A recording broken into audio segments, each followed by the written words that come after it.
I remember Train accident. No, that's not true. So my uncle, my great uncle owned a chain of private jets, and my immediate family inherited the company, and I met these guys kind of on the side of the road on my way to Oklahoma for some kind of convention. A corn convention. Corn convention. That's what it was. And they were hitchhiking at the time. They were a broke folk band at the time, going from corn convention to corn convention, just playing the fiddle. So Bluegrass, man. That's where it's at. yeah, that's why we're doing the interview near Hay today, so that it's home. It's home. And so I saw them hitchhiking, driving by in my Audi, and they looked like they needed a ride, so I picked them up and Audi. I'm not a car guy. I wear skinny jeans. He's a jet guy. Anyway, back to the true story. And so I picked them up in my Audi. Yeah. In my Audi 8. Audi R8. My Audi R8. He doesn't even know his own sports cars. And they looked like they needed a ride, so I drove them to the facility that my family owns, and we decided to take up one of the jets. And me not being the most experienced pilot, kind of wrecked it. And I hadn't ever been in a band before, I was saying before, but these guys were good at their instruments already. So I asked if I could join their little band, and we thought we named it after how we met. So, Where'd you guys all meet? On the side of the road. Met him.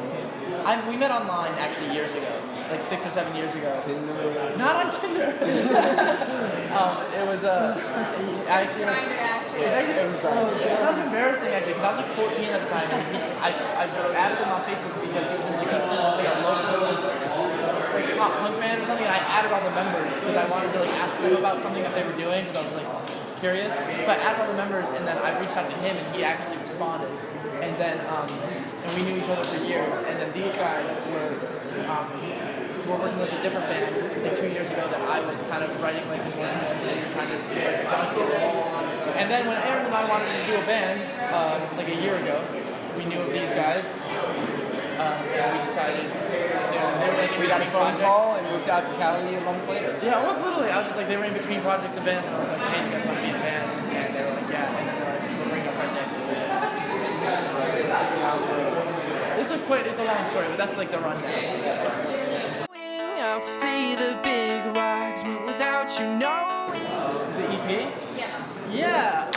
Well, our friend, who will remain nameless for every time we tell the story, she was house sitting, and she was like, she's supposed to be watching the cat because the cat had diabetes or something. Yeah, it's very large. Yeah, she was house sitting, cat sitting, and she had messaged Aaron and I on Facebook, and she said, hey, I'm house sitting, and this guy's got a studio. Do you guys want to come drink some wine and like record a cover or do some kind of fun music stuff? And we're like, yeah, we'll go check it out.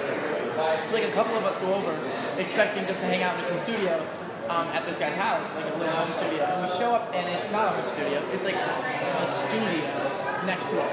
It's like in its own building. And so I immediately called our roommate Andrew and the rest of the band, and I was like, because our roommate Andrew had like limited recording experience. He's been recording for a couple of years, but never like real big stuff.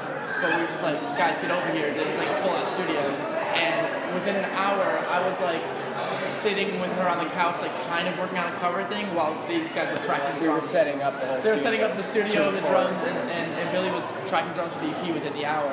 And that turned into a conversation with her a couple hours later, like, hey, how long do you have the studio? And she's like, well, I have like a week or so, but I'm going to be in it a couple days, and his ex-wife is going to be coming in, so you can't be here, all this stuff. So we're like, okay, just let us know when you can come in. So there's like 3 different days in this week that we were able to come in from like 5 p.m. to like 9 a.m.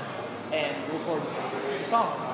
And so we'd go in and we were just hyped up on Red Bull, like a lot of Red Bull. And we just worked through the night, and you'd forget what time it was. You'd walk out and it was like sunny after being there all night. 5 to 9 a.m. Crazy hours. So we recorded the EP in those like 3 days, and this was like a week after these guys moved out to California to be in the band. It was like this immediate rush to get things done.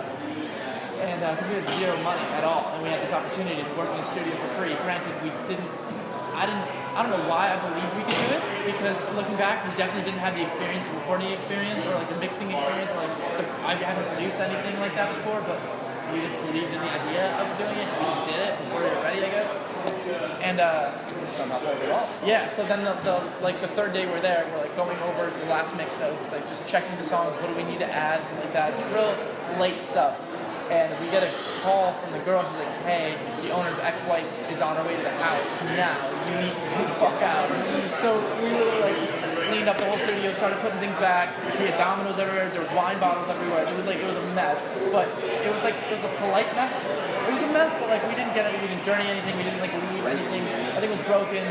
Like luckily we were the band that used this guy's studio for free for a week because I think we took very nice care of it. But it was still a mess. So we cleaned everything and got out of there. And I remember as we were we just had our EP on a hard drive that we just stuck in our bags. And then I remember as we were leaving, we saw like the X-Bike pull into the driveway. And we were just like, and we just left. We were like, oh, we're done. And then we just edited it on our laptops after that for like a couple weeks until, I mean, that was like Andrew, our roommate, Andrew D'Angelo, he helped us, him and I produced the EP. And he and I edited it on the laptops, and we all took turns editing drums and things like that. And it was a lot of nights of arguing and like, this sounds like shit. I'm like, I want it to sound like shit. And it was just like a lot of stuff like that.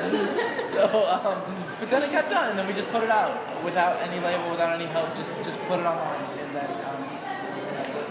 That's it. Hope you're not too mad, I go a lot. I kind of had the ideas for the songs already. Kind of when literally there was one of them, like Favorite Liar, for instance. I was writing while they were on their way. Billy and Nick were driving across the country, and I sent them a new demo. I was like, hey, I got this idea, and they're like hearing this shitty demo I did on my laptop, and they're like, all right, yeah. It's like as soon as we got to like Cali, I was like walking up the sidewalk on like Richard's house, like, was his house? Oh, Richard, where we lived. Yeah. And like I was like, oh, this is like really sick. And then like I walked in, and like I'm pretty sure we were working on it. Yeah. You picked me up from the airport, and the first thing you said when I got in the car was, hey, I did this last night. Just plugged it in. Yeah, I was like, hey man, I made this thing. And so I was like working on the songs, and I had the idea for the songs, the structures, and the melodies, and the chords, and things like that. But then when we got into the studio to do that, they definitely weren't ready to be recorded. But we just jumped in and these guys like wrote their own kind of leads over top of some parts. Everyone kind of took their own liberties, and I mean, it started. If you heard the original demos, you'd hear a huge difference in the final product, and that's kind of how we've been doing it since.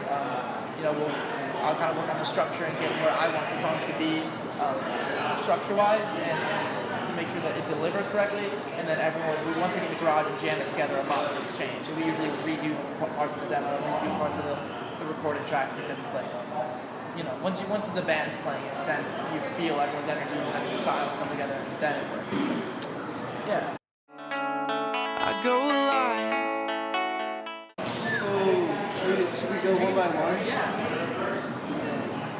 Personally, it's Kings of Leon, Jack Way for sure. Everything he does, every band he's in. Chili Peppers, I love the Chili Peppers. Even like a lot of classic stuff. I like a lot of classic, funky, like bluesy type stuff. James Brown and Hendrix, obviously.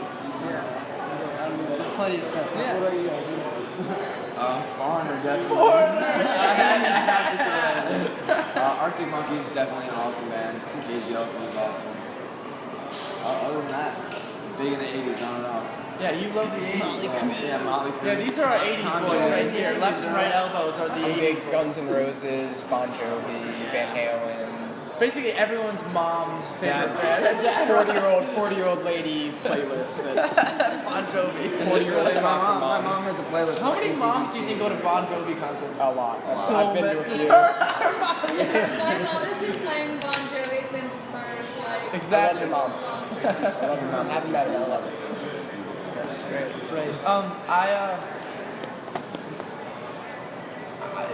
Influences are hard for me because it's like the most random bands and it's the most random things.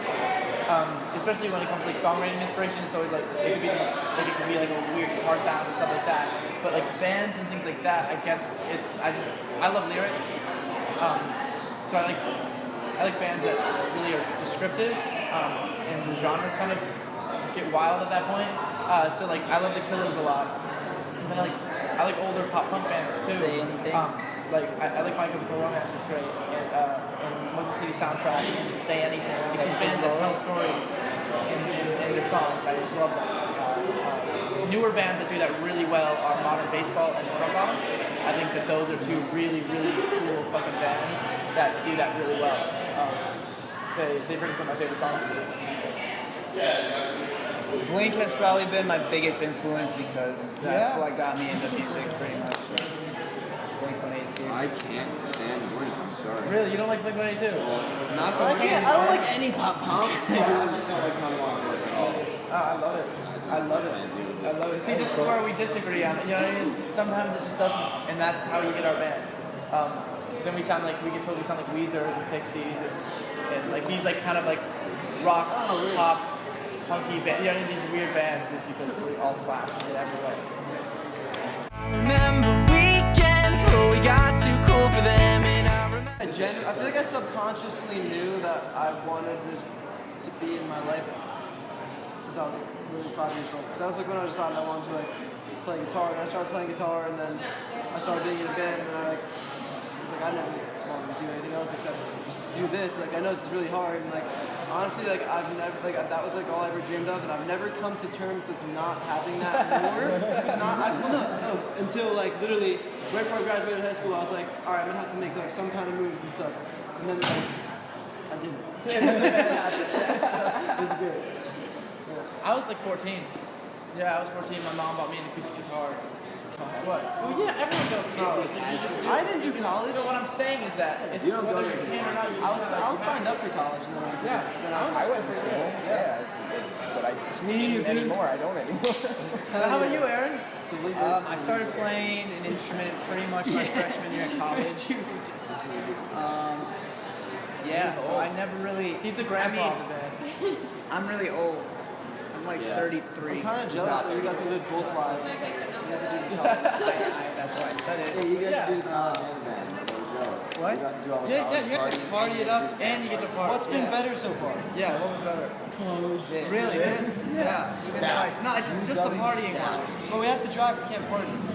Yeah. We just drive. Once we can afford a driver and we don't have Then to they'll get like, real, but then yeah. we don't get to hang out in the cities a lot. We have to drive to the next one so that we're not too tired.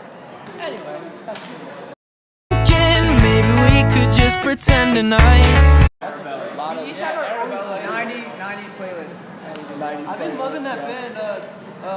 The Need to Breathe? Yeah, they're sick. I like Kings of Leon. Need to Breathe. 888. Arctic Monkeys, Cage the Elephant, 888. I've been listening to a little Black Joe Lewis. He listens to a little Black Joe Lewis. We listen to a lot of Wombats too. We think they're great. Catfish. Gary Catfish is great. They're playing here tonight. Yeah, Here? Catfish? No, they're an electric factory. Yeah. I know. Oh my god, they're doing crazy. Yeah, we listen to a lot of Cage, a lot of who else? Yeah, collectively we just Covers it. yeah. And then Schmitty, when Schmitty's driving, we'll just go on this like Led Zeppelin binge. Like an hour. Any Zeppelin or Or I miss. I don't know, what other binge do you go on? I go Radiohead. I go on Radiohead. I love Radiohead too. And so Foo Fighters Queens binges. of the Stone Age, Kings of Leon Foo binges. Fighters binge. I tried a James Brown. I did a little Biggie last night. Yeah. I was told to turn off Bon Jovi. Don't today. papa. Yeah, as soon as Bon Jovi comes on, it's like we've all heard it 4 million times. That guy saw me pull down. Yeah, so it's all over the place. But we all, I don't know. Yeah, it's just love. I like a lot of new bands. I like this band Bad Flower. I think they're really good. They just signed to Republic Records. It's a really small band, but it's super good. Who's another new band? I think we said enough bands. Oh, Bad Flowers, the Shelters. The show? I said 100 bands. Shelters are like really good. They're really classic songs. Yeah, so that's about 30 bands. We have a lot of hours of driving. Deal Casino, dude. Deal Casino, shout out to Deal They need some Casino. freaking. They're great. They need more attention. We think that they write great fucking songs. They're a band from actually Jersey that you guys can probably catch. In the Asbury scene. Yeah, the Rex recent 50 bands. Hopefully we'll try to play. Make a list out of that. Thinking could just pretend tonight. Everyone hates us. Pretty consistent. No, I think it's way better. Well, no, it's been consistently better. Sorry. Oh, And, like the last tour was great. A lot of really good feedback. Everyone enjoyed us as the opener, and now it's like everyone who's saying that is the numbers are up. yeah, it's like I think the first tour we were also kind of figuring ourselves out a bit and learning how to perform for different crowds and getting comfortable with our songs. And now this tour we're playing a lot of the same ones, but we've added a few new songs. But at the same time, we're kind of like we're comfortable with it, comfortable with ourselves on stage. Their chemistry is better. And I think that translates really well. We look like we've been doing it longer than the last tour. While it's still only been like 11 months that we've been doing the band, but it's like, I think the reactions have been really great. Yeah, like I said, twice as good as last time. For just tonight. I'm trying to figure that out right now. So we're gonna finish up this tour, and then we're gonna do some more shows as part of the Alt Nations Advanced Placement Tour in late November, and then we're going to, by then we'll probably be settled on whether we want to go to a label or if we don't, and that's gonna determine our plan as far as putting out songs and things like that. I think there's a little bit more energy and a little bit more life in the EP. We haven't really pushed the other songs as singles yet. I'd like to do some videos for them and stuff like that, but we do want to get out the new music because we want people at the shows knowing the other songs too. So I'd like to put out. I don't know if we're gonna come right out with a new record, like a full length.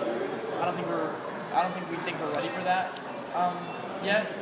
I think we want that first full length to really drop and really do really well and get some attention. So I think we're gonna do some more singles. I don't know what, early next year, maybe in the spring or summer, something like that. Hopefully soon. Yeah, we'll see. Yeah.